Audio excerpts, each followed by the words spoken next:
Juan Kapitulo 4. Si Jesus ug ang babayeng taga Samaria. Ug sa pagkasayod sa Ginoo nga ang mga Fariseyo nakadungog nga si Jesus nangabig ug nagpangbautismo labi pa kadaghang mga tinun-an kay kang Juan. 2. Bisan tuod dili gayud si Jesus mao ang nangunay sa pagpangbautismo kundili ang iyang mga tinun-an lamang. 3. Siya mipahawa sa Judea ug mibalik sa Galilea. 4. Ug siya kinahanglan gayud nga mahiagi latas sa Samaria. 5. Busa nahiabot siya sa usa ka lungsod sa Samaria nga ginganlan og Sicar, duol sa yuta nga gihatag ni Jacob ngadto sa iyang anak nga si Jose. 6. Ug didto ang atabay ni Jacob. Si Jesus sanglit gikapuyan man siya tungod sa iyang panaw, milingkod tupad sa atabay. Ug kadto may ikaunom na ang takna. 7. Ug dihay usa ka babayeng Samariahanon nga miabot aron sa pagkalos og tubig, ug si Jesus miingon kanila, "Paim na ra ako." 8. Kay ang iyang mga tinun-an nangadto man sa lungsod aron sa pagpalit og makaon. 9. Ang babayeng Samariahanon miingon kaniya, "Naunsa ba nga ikaw nga usa ka Hudyo mihangyo man nga paimnon ko nga usa ka babayeng Samariahanon? Kay ang mga Hudyo ugod walay pakigharong sa mga Samariahanon." 10. Ug si Jesus mitubag kaniya, "Kung nasayod ka pa lamang sa gasa sa Dios, kung kinsa kining nagaingon kanimo, paim na ra ako, mangayo ka gayud unta kaniya ug ikaw hatagan niyag buhi nga tubig." 11. Ang babae miingon kaniya, "Senyor, ikaw wala gani arang ikatimba ug ang atabay lalom. Asa man nimo kuhaa kanang imong buhi nga tubig?" 12. Labaw ka pa ba sa among ginikanan nga si Jacob nga mo'y naghatag kanamo ning atabay, ug sa tubig niini nag-ingon siya ug ang iyang mga anak ug ang iyang mga hayop. Nag-inom siya ug ang iyang mga anak ug ang iyang mga hayop. 13. Si Jesus miingon kaniya, "Ang tanan nga magainom kining tubiga pag-aawhawon pag-usab." 14. Apan bisan kinsa ang magainom sa tubig nga akong igahatag kaniya dili na gayud pag-aawhawon. Kay ang tubig nga akong igahatag kaniya mahimong diha sa sulod niya usa ka tubod sa tubig nga magatubod ngadto sa pagkinabuhing dayon. 15. Ang babae miingon kaniya, "Senyor, hatagi ra ako ni anang tubiga aron dili na ako uhawon, nimo anhi pa dinhi aron sa pagkalos."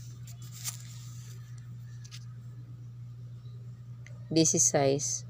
Og si Jesus miingon kaniya, "Lumakaw ka, tawga ang imong bana ug bumalik ka dinhi." 17. Ang babae mitubag kaniya, wala baya ako'y bana?" Si Jesus miingon kaniya, "Tinuod ang imong giingon, wala ako'y bana." 18. Kay tungod ikaw may 5 naman ka bana, ug siya nga gikaipon mo karon dili man imong bana, tinuod gayud kining imong giingon. 19. Ang babae miingon kaniya, "Senyor, naila ko nga ikaw usa ka propeta." 20. Ang among mga ginikanan na nagsimba dinhi niining bukira, apan kamo magaingon nga sa Jerusalem atoa ang dapit diin kinahanglan ang mga tawo adto magasimba. 21. Og si Jesus miingon kaniya, "Babae, tuohi ako, taliabot na ang takna nga kamo magasimba sa amahan, dili lamang dinhi ara, niining bukira, ni sa Jerusalem. 22. Kamo nagasimba sa wala ninyo ihiilhi, kami nagasimba sa among nailhan, kay ang kaluwasan nagagikan man sa mga Hudyo. 23. Apan ang takna taliabot, ug karon mauna, nga ang tinuod nga mga magsisimba, magasimba sa amahan diha sa espiritu o sa kamatuoran, kay kini ang ginapangita sa amahan nga mooy managsimba kaniya. 24. Ang Dios Espiritu ug ang mga magasimba kaniya kinahanglan magasimba diha sa espiritu ug kamatuoran. 29. 5. Ang babae mingon kaniya, ako nasayod nga ang Misayas umaabot, siya nga ginatawag og Kristo. Inig-abot na unya niya, siya mao ang magasaysay kanato sa tanang mga butang. 26. Si Jesus mingon kaniya, ako nga nakigsulti kanimo, mao siya. 27. Niining tungura na nagpangabot ang iyang mga tinun-an ug sila nang hibulong nga babay ang iyang pagipakisulti. Apan wala kanilay nakaingon, unsa may imong gusto? O nganong nakigsulti ka man kaniya? 28. Unya gibiyaan sa babae ang iyang banga ug miadto siya sa lungsod ug miingon sa mga tao. 29. Umari kamo, tan-awa ninyo ang usa ka tawo nga mitug-an kanako sa tanang nabuhat ko. Mao ba kaha kini ang Kristo? 30. Ug sila nang gula sa lungsod nangadto kaniya. 31. Sa maong higayon giagda siya sa mga tinun-an nga nanag-ingon, Rabay, kumaon ka. 32. Apan siya mingon kanila, ako adunay kanunon nga wala ninyo hibaloi. 33. Busa ang mga tinun-an nagpangutan-anay ang usa sa usa nga nag-ingon, may nakahatod ba kaniyag pagkaon? 34. Si Jesus miingon kanila, ang akong pagkaon mao ang pagbuhat sa kabubuton sa nagpadala kanako ug ang pagtuman sa ipabuhat niya. 35. Dili ba magaingon man kamo, upat pa ka bulan ug unya mauna ang ting-ani? Sultihan ko kamo, iyahat ninyo ang inyong mga mata ug lantawan ninyo ang kaumahan nga mga hinugna aron pag-aanihon.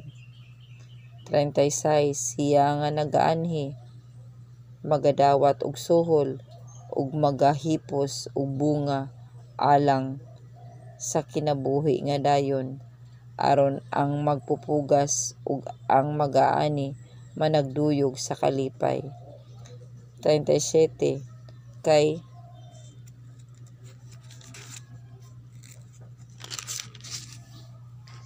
ginamatud-an niini ang ginaingon, unsa ang magpupugas ug lain ang mag-aani? Usa ang magapugas ug lain ang mag-aani. 38. Kamo gisugo ko sa pag-ani niadtong wala ninyo budlaye.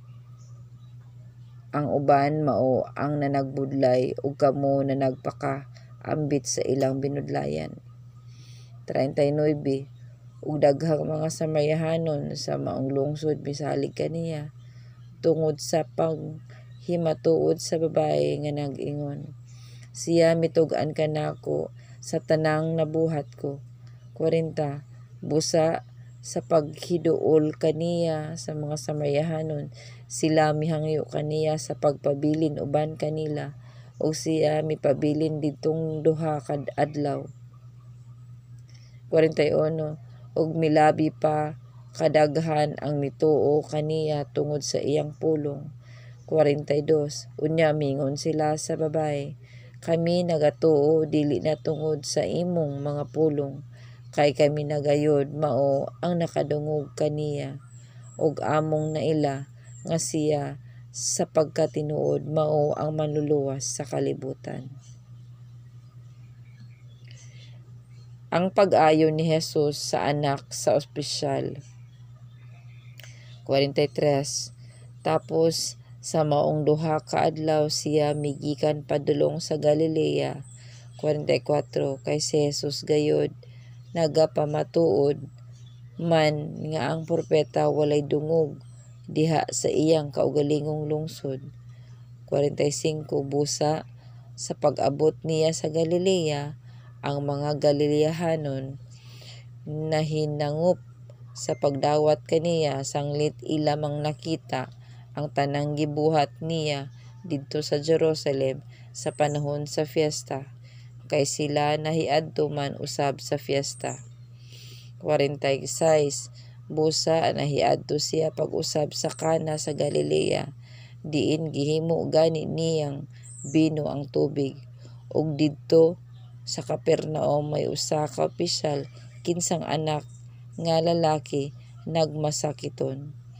46. Sa iyang pagkadungog nga si Jesus nahiabot sa Galilea gikan sa Judea, siya miadto ug nagpakiluoy kaniya nga unta iyang adtuon ug ayuhon ang anak niya, kay kini nag-ungaw na sa kamatayon. 48. Ug si Jesus mingon kaniya, gawas kon makakita kag mga ilhanan ug mga katingalahan dili kamo tuo. 49. Ang opisyal mingon kaniya, Senyor, umadto ka in taon sa dili pa mamatay ang akong anak. 50. Og si Jesus mingon kaniya, lumakaw ka, ang imong anak mabuhi. Ang tao mituo sa pulong nga gisulti ni Jesus ug milakaw siya. 51. Ug sa naglugsong pa siya sa dalan, ang iyang mga ulipon misugat kaniya ug ilang gisugilan siya nga ang iyang anak buhi. 25. Ug siya nangutana kanila kanusa siya magsugod sa pagkaayo, ug sila mingon kaniya, kagahapon sa ikapito ang takna siya gihuwasan sa hilanat. 53. Ug ang amahan na hinumdum nga kadto mao ang takna sa pag-ingon ni Jesus kaniya, ang imong anak mabuhi. Ug siya mituo ug ang iyang tibuok ang nga panimalay. Kini 54. Kini mao ang ikaduhang milagro nga gihimo ni Jesus sa iyang paghiabot sa Galilea gikan sa Judea.